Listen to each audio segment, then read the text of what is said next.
الحمد لله نحمده ونستعينه ونستغفره ونؤمن به ونتوكل عليه ونعوذ بالله من شرور أنفسنا ومن سيئات أعمالنا من يهده الله فلا مضل له ومن يضلله فلا هادي له ونشهد أن لا إله إلا الله وحده لا شريك له ونشهد أن سيدنا ومولانا محمدًا عبده ورسوله وصلى الله عليه وعلى آله وأصحابه وأزواجه وأتباعه وسلم تسليمًا كثيرًا كثيرًا.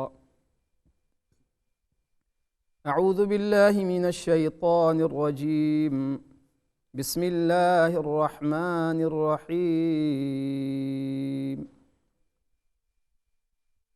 وما أرسلناك إلا رحمة للعالمين. وقال رسول الله صلى الله عليه وسلم: أنا خاتم النبيين لا نبي بعدي، أو كما قال عليه الصلاة والسلام. صدق الله المولانا العظيم وصدق رسوله النبي الكريم ونحن على ذلك لمن الشاهدين والشاكرين والحمد لله رب العالمين. إن الله وملائكته يصلون على النبي يا أيها الذين آمنوا صلوا عليه وسلموا تسليما. اللهم صل على محمد وعلى آل محمد كما صليت على إبراهيم وعلى آل إبراهيم إنك حميد مجيد. اللهم بارك على محمد وعلى آل محمد كما باركت على إبراهيم وعلى آل إبراهيم إنك حميد مجيد. رب اشرح لي صدري ويسر لي أمري واحلل عقدة من لساني يفقهوا قولي. اللهم انفعني بما علمتني وعلمني ما ينفعني.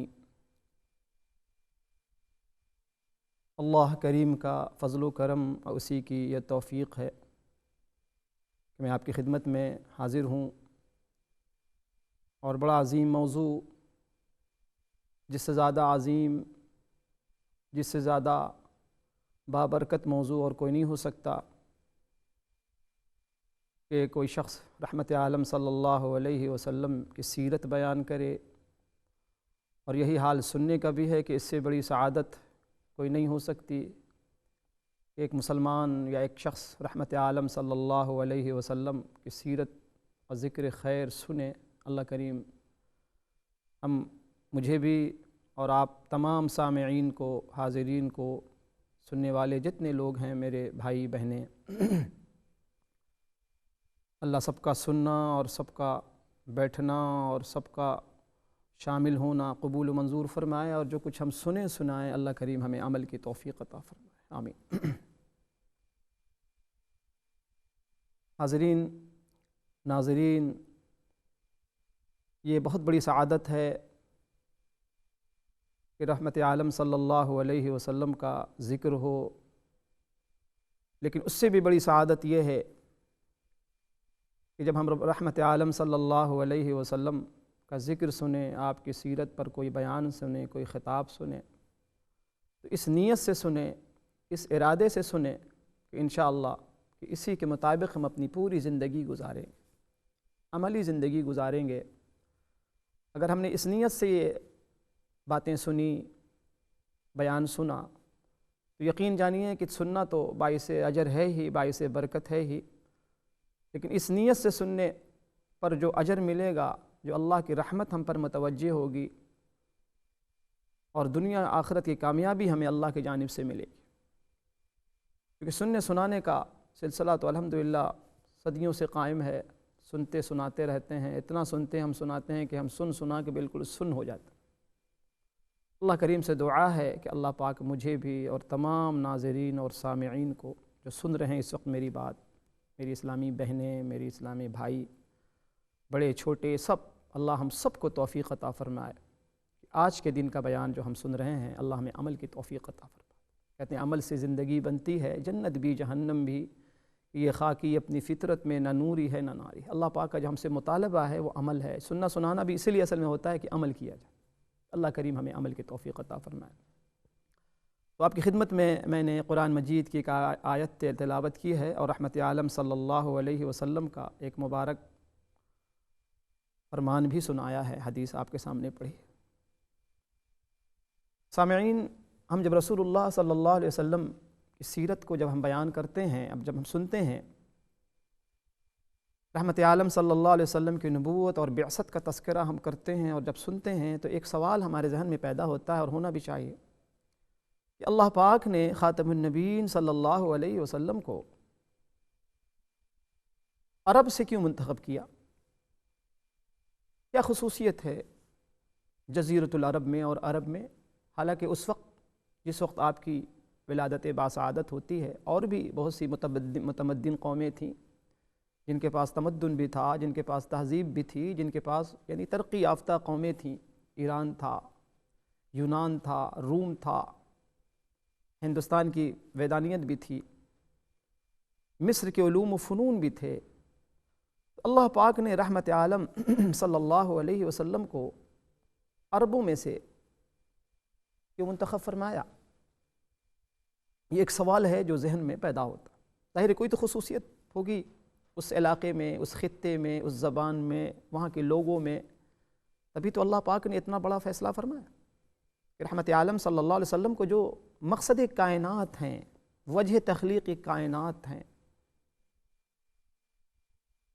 کیا اس سوال کا جواب کیا ہے؟ وجہ کیا ہے؟ اللہ جزائے خیر دے ہمارے مورخین کو، لکھنے والوں کو، سوانح نگاروں کو۔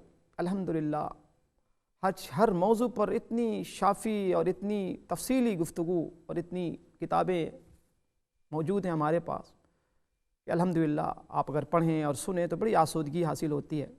اللہ کرے کہ رحمت عالم صلی اللہ علیہ وسلم کا یہ روحانی اور نورانی تذکرے سے ہمارے قلوب کو جلا ملے، روشنی ملے، ہمارے اعضاء و جوارے، ہمارے پاؤں ہاتھ نیکی پر متحرک ہوں۔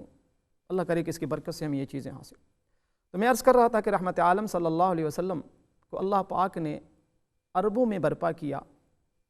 خصوصیت اس کی کیا ہے؟ وجہ اس کی کیا ہے؟ جبکہ دوسری قومیں بھی تھیں، اللہ چاہتا تو یونان میں پیدا کر دیتا، اللہ چاہتا تو ایران سے اللہ برپا کرتا آخری نبی کو، اللہ چاہتا تو مصر، کہیں اور بہت سے علاقے تھے اس وقت بھی ترقی یافتہ۔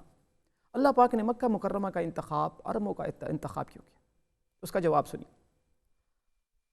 اللہ پاک نے عرب کے اس خطے کو، جسے ہم جزیرۃ العرب کہتے ہیں، علماء نے لکھا ہے کہ یہ پوری دنیا کا یہ درمیان میں واقع ہے۔ یہ پوری کائنات، اب دنیا کا نقشہ آپ سامنے رکھیں اگر، تو مکہ مکرمہ جزیرۃ العرب بالکل درمیان میں ہے، سینٹر میں۔ اس کو ناف یعنی بیلی کہا جاتا ہے کہ دنیا کا یہ بیلی ہے، جس طریقے سے انسان کے جسم میں بیلی جو ہوتی ہے وہ بیچ میں ہوتی ہے، سینٹر میں، اسی طریقے سے پوری دنیا کو جب آپ تقسیم کریں گے تو مکہ مکرمہ اور جزیرۃ العرب بالکل درمیان میں۔ اس کے ایک طرف بحر فارس ہے، بحر قلزم ہے، دوسری طرف اس کے بر اعظم افریقہ ہے، یعنی پوری دنیا کو دو حصوں میں آپ منقسم کریں، تقسیم کریں تو بالکل بیچوں بیچ یہ علاقہ ہے جسے آپ جزیرۃ العرب کے نام سے یاد کرتے ہیں۔ اور آپ مکہ مکرمہ جو رسول اللہ صلی اللہ علیہ وسلم کا مبارک شہر ہے، جہاں آپ پیدا ہوئے۔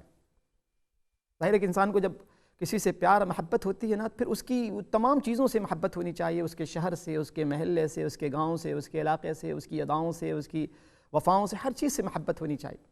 ہمیں پتہ ہونا چاہیے کہ مکہ مکرمہ کے اندر خصوصیت کیا ہے، اس قوم کے اندر خصوصیت کیا ہے جس قوم میں رحمت عالم صلی اللہ علیہ وسلم برپا کیے گئے، بھیجے گئے، آپ کی بعثت ہوئی جس قوم۔ تو جغرافیائی اعتبار سے مکہ مکرمہ پوری دنیا کے بیچوں بیچ واقع ہے۔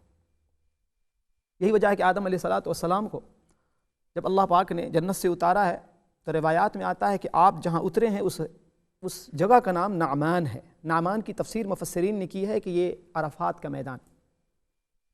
حالانکہ دوسری بات بڑی مشہور ہو گئی ہے کہ حضرت آدم علیہ السلام شری لنکا میں اتارے گئے، جو کہ غیر مستند روایت ہے۔ بہت سی باتیں ہمارے یہاں پھیل جاتی ہیں اور مشہور ہو جاتی ہیں، تشہیر اس کی ہوتی ہے، جبکہ اس کی کوئی سند نہیں ہوتی۔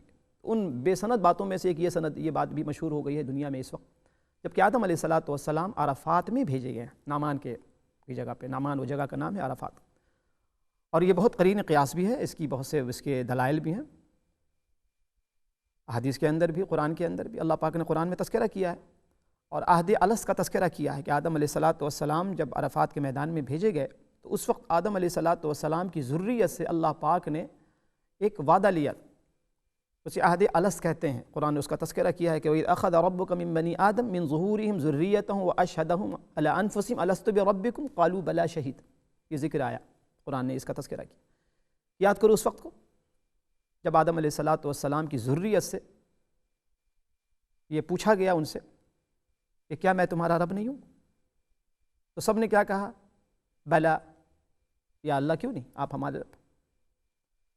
تو مفسرین نے، مؤرخین نے، محققین نے اس کا تذکرہ کیا ہے کہ آدم علیہ السلام بھی عرفات کے میدان میں بھیجے گئے، وہاں اتارے گئے، اور وہی عرفات کا میدان قیامت کے دن حشر کا میدان ہوگا۔ اللہ پاک نے دنیا میں ایک جھلک دکھائی کہ دیکھو جس طریقے سے وہاں تم جمع ہوگے، یہ اس کی تھوڑی سی جھلک اور تجلی ہم دنیا میں تمہیں دکھاتے ہیں۔ یہی وجہ ہے کہ حاجی جب جاتے ہیں وہاں حجاج کرام، تو آپ کو پتہ ہوگا کہ عرفات میں جو قیام ہے وہ فرض عین ہے حج کے ارکان میں سے، یعنی رکن رکین ہے حج کا، وقوف عرفہ، عرفات کا میدان۔ تو بہرحال میں عرض کر رہا ہوں کہ بے شمار خصوصیات، ساری تو نہیں بیان کر سکتا میں، کہ اس جگہ کی خصوصیات اور ان لوگوں کی خصوصیات۔ تو بعد یہ آدم علیہ السلام کا تذکرہ میں نے کیا۔ اس کے بعد آپ دیکھیں کہ اللہ کے حبیب صلی اللہ علیہ وسلم جہاں بھیجے گئے ہیں، اور جب آپ تذکرہ کریں گے رسول اللہ صلی اللہ علیہ وسلم کا، تو رسول اللہ صلی اللہ علیہ وسلم کی بعثت کا، نبوت کا جب بھی آپ تذکرہ کریں گے، اور آپ صلی اللہ علیہ وسلم کی بعثت کے آغاز کا جب تذکرہ کریں گے، تو آپ حضرت ابراہیم علیہ نبینا علیہ السلام کا تذکرہ کیے بغیر اس کی تکمیل نہیں ہو سکتی۔ آپ نے حدیث میں بڑی عجیب بات ارشاد فرمائی، آپ نے فرمایا کہ انا ثمرۃ دعوت ابی ابراہیم، میں خود بذات خود بنفس نفیس میں کیا ہوں؟ میں ابراہیم علیہ السلام کی دعا کا ثمرہ ہوں۔ دعا کی طرف اشارہ کیا کہ ابراہیم علیہ السلام نے، اللہ پاک نے بھی تذکرہ کیا ہے کہ ابراہیم علیہ السلام نے مانگا ہے رحمت عالم صلی اللہ علیہ وسلم، دعا کی ربنا وابعث فیہم رسولا من، پوری آیت موجود ہے۔ علماء نے لکھا ہے کہ دیکھو ابراہیم علیہ السلام کو اللہ پاک نے جن آزمائشات میں اور جن مصائب میں، امتحانات میں ڈالا، اور امتحانات میں ابراہیم علیہ السلام نے 100% کامیابی حاصل کی۔ قرآن نے اس کا تذکرہ کیا، وَإِذِ ابْتَلَىٰ إِبْرَاهِيمَ رَبُّهُ بِكَلِمَاتٍ فَأَتَمَّهُنَّ۔ یاد کرو اس وقت جب اللہ پاک نے، ابراہیم کے رب نے ابراہیم علیہ السلام کو آزمائش میں اور امتحان میں ڈالا، امتحان لیا، فَأَتَمَّهُنَّ، کہ ان تمام امتحانات میں، ابتلاءات میں ابراہیم نے 100% کامیابی حاصل کی۔ علماء لکھتے ہیں کہ دیکھو ابراہیم علیہ السلام نے تمام امتحانات میں 100% کامیابی حاصل کرنے کے بعد اللہ سے کیا مانگا؟ اللہ کے خزانے کا سب سے قیمتی ہیرا مانگا، سب سے قیمتی ہیرا۔ رحمت عالم صلی اللہ علیہ وسلم اللہ کے خزانے کے سب سے قیمتی ہیرا ہیں، سب سے قیمتی ہیرا مانگا۔ یعنی اللہ پاک نے جس طریقے سے امتحان لینے میں اللہ پاک نے انتہا کر دی، اسی طرح اللہ پاک نے ابراہیم علیہ السلام پر نوازشات کرنے میں، انعامات کی بارش کرنے میں انتہا کر دی، کہ انتہا یہ ہے کہ رحمت عالم صلی اللہ علیہ وسلم کو ان کی جھولی میں ڈال دی۔ یہ حضرت ابراہیم علیہ السلام۔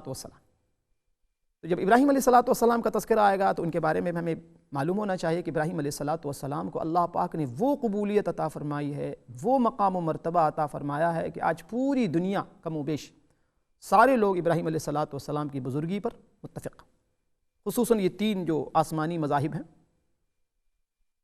اہل کتاب یہود و نصارہ اور مسلمان، یہ تینوں تو بالکل متفق ہیں ابراہیم علیہ السلام کی عظمت پر، آپ کی بزرگی پر۔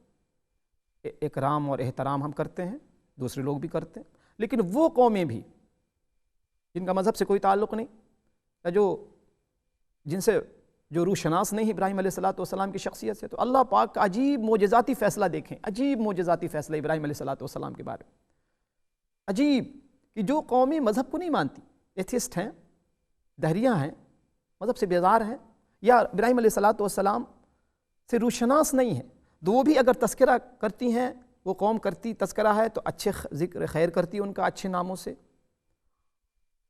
اور جو تذکرہ نہیں کرتے وہ خاموش رہتے ہیں۔ ابراہیم علیہ السلام کے ساتھ بے ادبی کے ساتھ ان کا تذکرہ کوئی نہیں کرتا۔ الحمدللہ یہ اللہ پاک کی طرف سے عجیب معجزاتی اللہ کا نظام ہے، اللہ کا فیصلہ، اور یہی وجہ ہے کہ ابراہیم علیہ السلام کو اللہ پاک نے واتخذ اللہ ابراہیم خلیلا، اللہ پاک نے ابراہیم علیہ السلام کو خلیل کسے کہتے ہیں؟ سنیے، خلیل کہتے ہیں اس دوست کو جس کے دل میں اپنے دوست کی محبت رچ بس گئی ہو، رگ و ریشے میں جس کی محبت، جس کے دل و رگ و ریشے میں اپنے دوست کی محبت رچ بس گئی ہو، اس دوست کو خلیل کہا جاتا ہے عربی زبان۔ دوست تو بہت ہوتے ہیں، ہر قسم کے دوست ہوتے ہیں، کھانے والے دوست، روٹی کے دوست، زبانی دوست، کلامی دوست، لیکن حقیقی دوست عربی زبان میں خلیل اس دوست کو کہتے ہیں جس کی محبت، جس کے دل میں اپنے دوست کی محبت رچ بس جائے، اس کو خلیل کہا جاتا ہے۔ گویا ابراہیم علیہ السلام کے دل کے اندر اللہ پاک کی محبت ایسی رچ بس گئی تھی کہ اس کی کوئی مثال نہیں۔ ایک روایت میں آتا ہے، ایک موقع پر فرشتوں نے اللہ پاک سے عرض کیا کہ مولا کریم، یہ ابراہیم کو آپ نے خلیل بنایا ہے، دوست بنایا ہے، کیا واقعی ابراہیم آپ سے اتنی محبت کرتے ہیں؟ واقعی وہ ڈیزرونگ پرسن ہے اس لفظ کے کہ آپ ان کو خلیل کا لقب عطا فرمائیں؟ اللہ کریم نے فرمایا کہ فرشتوں آزمانا چاہتے ہو، میرے ابراہیم کا امتحان لینا چاہتے ہو تو لے لو۔ بہرحال ایک فرشتہ آیا، اس وقت ابراہیم علیہ السلام بکریاں چرا رہے تھے۔ ایک فرشتہ آیا اور اس نے وہ دعا پڑھی، آ کے انسانی شکل میں آیا اور وہ دعا پڑھی جو دعا ہم تراویح کی 4 رکعت کے بعد پڑھتے ہیں، سبحان ذی الملک والملکوت، سبحان ذی العزت والعظمت والہیبت، وہ ساری پوری دعا آپ پڑھتے ہیں۔ تو کہ ابراہیم علیہ السلام نے جب وہ دعا سنی اور اس دعا سننے کے بعد اس قدر بے چین ہوئے اور ایسی کیفیت اور حال ان پر طاری ہوا کہ بے چین ہو گئے اور ادھر ادھر گھوم کر دیکھنے لگے کہ آواز کہاں سے آ رہی۔ تو بہرحال انہوں نے پھر ایک شخص کو دیکھا کہ جو دعا پڑھ رہا تھا، پوچھا کہ بھائی تم دعا یہ پڑھی تم نے، ایک مرتبہ اور پڑھ، ایک مرتبہ اور پڑھ۔ وہ لذت اللہ اکبر ہم اور آپ کیا جانے۔ دیکھیں ہم اور آپ الفاظ، کسی واقعات کے الفاظ کو تو بیان کر سکتے ہیں، اس کیفیت کو الفاظ میں نہیں بیان کر سکتے۔ ابراہیم علیہ السلام کو جو محبت تھی اپنے اللہ سے، اپنے رب سے، اپنے خالق سے، اپنے مالک سے، ہم اس کیفیت کو نہیں بیان کر سکتے الفاظ میں جانی نہیں تھے۔ وہ کیا کیفیت رہی ہوگی حضرت ابراہیم علیہ السلام کی، کتنا انہوں نے انجوائے کیا ہوگا، کس قدر محظوظ ہوئے ہوں گے، مستفید ہوئے ہوں گے، ہم اس کو نہیں بیان کر۔ بہرحال انہوں نے اس فرشتے سے کہا، جو فرشتہ انسانی شکل میں گیا تھا، کہ اس دعا کو ایک مرتبہ اور پڑھو۔ اس فرشتے نے کہا کہ ایک مرتبہ اور میں پڑھوں، مجھے آپ کیا دیجئے گا؟ ابراہیم علیہ السلام نے جواب دیا کہ میری یہ جتنی بکریاں ہیں، بکریوں کا پورا ایک ریوڑ ہے، تم لے لو اس کو، لیکن ایک مرتبہ اور پڑھے، ایک مرتبہ اور پڑھ کے سنا۔ پہلے فرمایا کہ آدھی لے لو، اس نے کہا چلیں ٹھیک۔ ایک مرتبہ پھر اس نے وہ دعا پڑھی، دوبارہ کہتے ہیں کہ ایک مرتبہ اور پڑھو، اب جتنی بقیہ بچی ہیں، آدھی بکریاں بچی ہوئی ہیں، وہ بھی مجھ سے لے لو۔ اس نے پھر دوبارہ پڑھا، سبحان ذی الملک والملکوت، سبحان ذی العزت والعظمت والہیبت والقدرت والکبریاء والجبروت۔ اللہ اکبر۔ ہم آپ کیا پڑھیں گے؟ کیا چاشنی ہمیں ملے گی؟ ہمیں تو اندر سے سب کچھ خالی ہے، اندر سے سب کچھ خالی ہے۔ اللہ کرے کہ اندر سے اللہ ہمارے ایمان میں حرارت پیدا فرما، حقیقی محبت ہمیں بھی اللہ کریم اپنی محبت کا چھوٹا سا حصہ ہمیں بھی عطا فرما۔ اس لیے محبت والوں کو تذکرے سے محبت آتی ہے، تذکرہ کرنا چاہیے ایسے محبت جن لوگوں نے حقیقی سچی محبت کی اللہ پاک سے۔ کہتے ہیں کہ ابراہیم علیہ السلام نے پھر ایک مرتبہ فرشتے سے درخواست کی کہ ایک مرتبہ اور پڑھ دو وہ دعا۔ اور پتہ ہے فرشتے نے کیا کہا؟ فرشتے نے کہا کہ ابراہیم اب آپ کے پاس تو دینے کے لیے کچھ بھی نہیں بچا، اب آپ مجھے کیا دیں گے؟ میں پڑھ لوں کہ تو پڑھ دوں۔ ابراہیم علیہ السلام کا جواب سنیے گا، اللہ کرے ہمیں یاد رہے ان کا وہ جواب۔ انہوں نے فرمایا کہ اللہ کا بندہ، تجھے میں نے بکریوں کا ریوڑ تو دیا ہے، بکریاں چرانے کے لیے تجھے کسی چرواہے کی ضرورت نہیں پیش آئی، میں تیرے بکریوں کا چرواہا بن جاؤں گا، تو ایک مرتبہ اور پڑھ دے۔ فرشتے نے کہا کہ ابراہیم بس کیجئے، بس میں تو امتحان لینے آیا تھا۔